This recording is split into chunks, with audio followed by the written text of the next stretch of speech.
আজই সাবস্ক্রাইব করুন এবং দেখুন আপনার প্রিয় শো। তুমি জানো সেই কারণে বোধহয় সার্থকের কথা তুলতে স্রোতের মুখটা আজকে ওরকম হয়ে গেছিল। কি আশ্চর্য লাগছে এটা শুনে আমার। মানে সার্থকের মতো এরকম একটা প্র্যাকটিক্যাল ছেলের এরকম আজগুবি কথা ভাবার তো কোনো কারণই নেই। অদ্ভুত। তুমি জানো সেই কারণে বোধহয় সার্থকের কথা তুলতে স্রোতের মুখটা আজকে ওরকম হয়ে গেছিল। ইভেন সার্থকের ব্যবহারও আমার খাপছাড়া লাগছিল আজকে।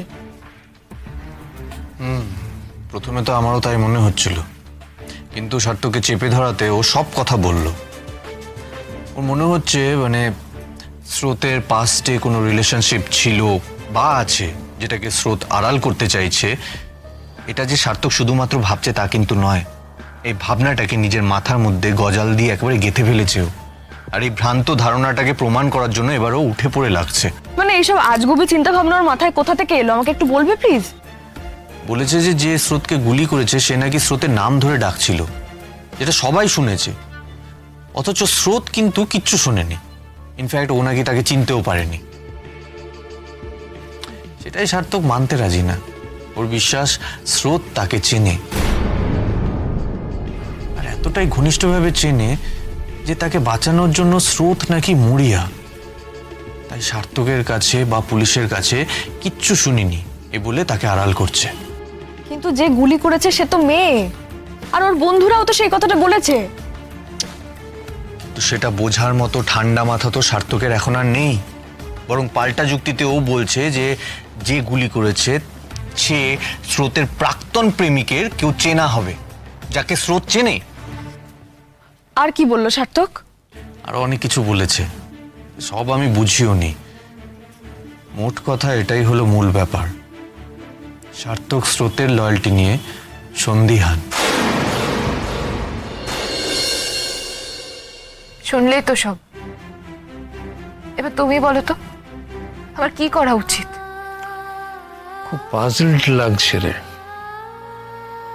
সার্থক একটা অলিক ভাবনা নিয়ে সন্দেহ করছে তোকে, হয়তো নিজেও কষ্ট পাচ্ছে,